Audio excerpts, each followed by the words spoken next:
Hi there.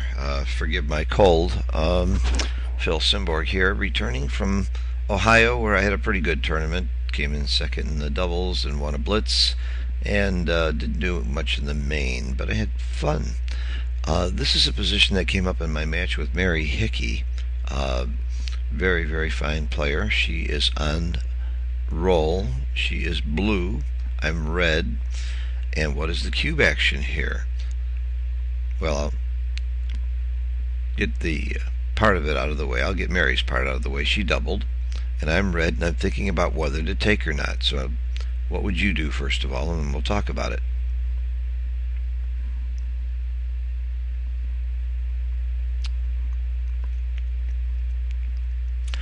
Alright, there are many ways to analyze this position. The bottom line is, before you even start, you need to know your take points and gammon values, so you're setting the table properly. At 5 away, I use a take point of 20%. That's a little lower than the estimated live cube or average live cube take point that I would use for money games or normal match scores, which is usually around 21.5. But when you consider the cube vig or the recube power that you have after you compute the dead cube take point at this score, we usually average it out around 20%. The dead cube take point at this score is about 24%, and Extreme Gammon will tell you can take it much lower because of the value of holding the cube at around 18, but we know that 18 is too low. Because that's if you can only get in a perfect recube. So all of XG's numbers for the live cube are generally too low for most games. So we average around 20. If you take the cube gammon value, we're trying to compare the value of a gammon compared to the value of winning and losing a game. Again, in a money or normal game, the gammon value is around 50% or 0.5. Here, gammons hurt you more, because after you turn the cube to 2, if you get gammoned, your opponent goes to Crawford and is winning 1 away, 5 away. You only have about 16% winning chances if that happens. So gammons can hurt you pretty bad because of the Crawford rule. You can't double for one game. And if you do the math, you'll see that gammons are worth about 0.655. But again, that doesn't really take in the cube vig, so you have some ability to redouble later, and if you do, your gammons don't cost you 655 anymore. When the cube gets to 4 at this score, gammons have very little value because you only need 5 points to win the match. So gammons go down to about 0.23. And that needs to be taken into account also. But I still use pretty close to 655 for my gammons. So one approach is to say, okay, how often do you think you'll get gammoned here? Well, fortunately, I have a good reference position. At the beginning of the game, when you first set it up, you get gammoned around 15%. And if you end up with a 1-point holding game, and that's all you've got is a 1-point holding game, and your opponent brings all of his checkers around, and you've got 2 checkers on the 1 point, your gammons are still around 15%. Here, I can see getting gammoned a little bit more because, unlike the original position, I am outboarded, and my opponent is winning the race, and I've got a blot. So I correctly estimated gammons here at something a little over 20%, and I'm not overly bragging or proud that I can come very close on these, because anybody who does this a few times, and you should do this a few times, should be able to do that fairly well. So how do we decide whether it's a take or not? If your take point is 20% and your gammons are 20%, and the gammon value is 0.655. 655 times 20 is about 13. However, let's keep in mind that if I turn the game around and win, I'll also win some gammons. I get credit for that. So instead of taking those 20 gammons times 0.655, first I reduce the number of gammons that I might win. And I've got a basic law that I use that I came up with many years ago, actually myself, and it seems to work. If my opponent has a reasonable double and he still has checkers in my inner board, uh, the gammons that I'll win back generally are going to be between 5 and 10%. And if he's got one checker back, it's going to be closer to 5, and two checkers back, it's closer to 10. And even with these two checkers back, if they were up high, it would get closer to 5 again. So this is my 10% number, which is actually pretty good. So if your net gammons are 10% and the price is 655, that's 655 gammons, or call it 7 gammons. So you take 7 gammons, add 7 to 20 is 27, gives me a gammon adjusted take point, and I ask myself, can I win this game 27% of the time or not? And my answer is, of course. I would be shocked if I couldn't, and I grabbed the cube.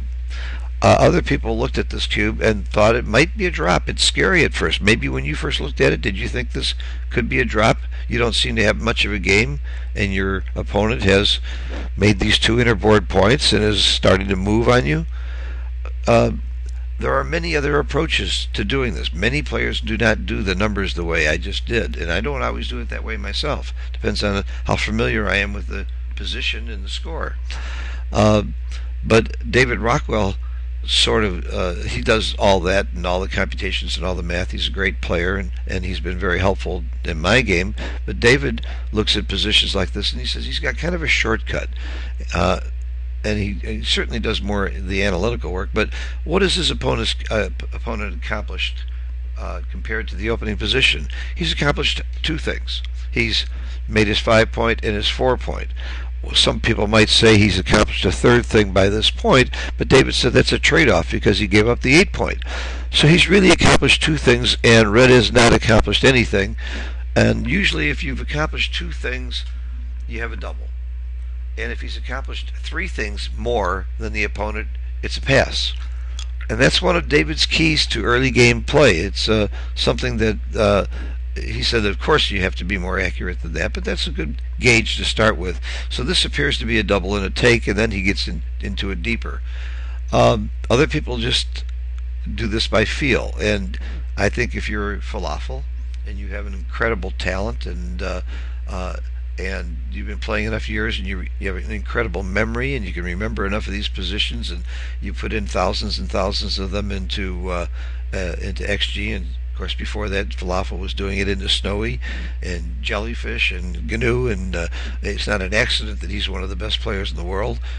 He's done his work, and he's worked with the bots. He understands them well. But that allows him to have a database in his mind of references where he probably instantly knows this is a take. Let's hit the button. End the suspense. It's barrel-wide double. Shocked a lot of people. In fact, when Rockwell looked at this, when I was putting it in the computer, he says, I'm pretty sure about the take. I'm not sure about the double. And not sure is the correct answer. You shouldn't be sure, because this might not even be right. This is a plus .001 rolled out. It could easily turn into no double when you're this close. And my estimates, I was off a little on the gammons. I guessed around 20 and it's 22, and I guessed around 10 and it's 7.8, but close enough to get me to the right net number. Is certainly the right answer. And now that I see, it's, of course I knew this before I gave the lesson because I looked at this, but I wanted to be honest about how I did it over the board. Now that I look at this, I'll probably estimate a little higher next time. And now I saw this is down to about 8%. I would use that instead of 10% for this position next time. And here's another reason, by the way, that I took and that I get into.